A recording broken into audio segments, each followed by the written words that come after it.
Van Gogh, Sheila, Munch, Picasso, and Bacon all sought the spark behind the eyes. In Provence and Paris, Oslo and London, the masters turned to the human head. Its importance in art history tracks through the memento mori of the old masters and the anatomical analysis of Leonardo da Vinci, all the way to the torments of 19th century romantics and the fractured features of modernist portraiture. And then in the early 1980s, a young and brilliant artist from Brooklyn collided with the timeless subject. Jean-Michel Basquiat brought the clatter of the M train to the skull, turned eyes electric, and made expressions pulse in a group of masterpieces that were alive to the chaotic beats of the fledgling hip-hop culture and his own frenetic life story. Painted in 1982, Basquiat's Untitled Head is a jump-cut journey into the artist's mind, perhaps everyone's mind. It's one of a series of head paintings that are unsparing in their rage and constant in their topicality. The visceral and tangled head, composed with extreme velocity, was to become one of Basquiat's key motifs. In 1982, Basquiat was in the ascendant. A few years earlier, he had been making his mark on the city streets as part of the graffiti duo Samo. And now he was weathering a maelstrom of success and temptation. Suddenly, he found himself painting in Italy and California, living with Madonna and befriending Warhol, taking his tumultuous vision from Manhattan's downtown sidewalks to its pristine galleries.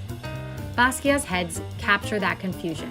They combine physiognomy and psychology and alter egos that are both warriors and worriers. While harking back to African masks, they are as contemporary as a metro map, full of stops, starts, and junctions. The critic Robert Storr remarked that they were created at 200 beats per minute. Basquiat himself said they were about 80% anger. Intuitively composed, using colored oil sticks over slicks of black India ink, Untitled Head erupts in a fury of greens, reds, blues, oranges, and yellows.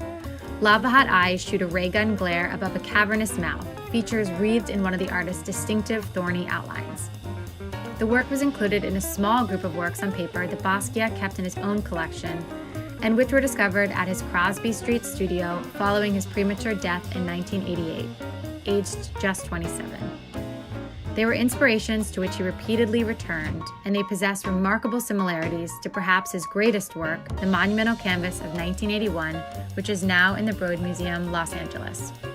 Basquiat sampled and remixed his anxieties on paper, and he was a constant draftsman. There was no distinction between drawing and painting, it was all a fierce reflex. In this work, Basquiat gets to the manic core of the human condition. This is existential portraiture of an unflinching kind. After Van Gogh, Sheila, Munch, Picasso, and Bacon, there was Basquiat, the myth-making, risk-taking genius who turned art history on its head.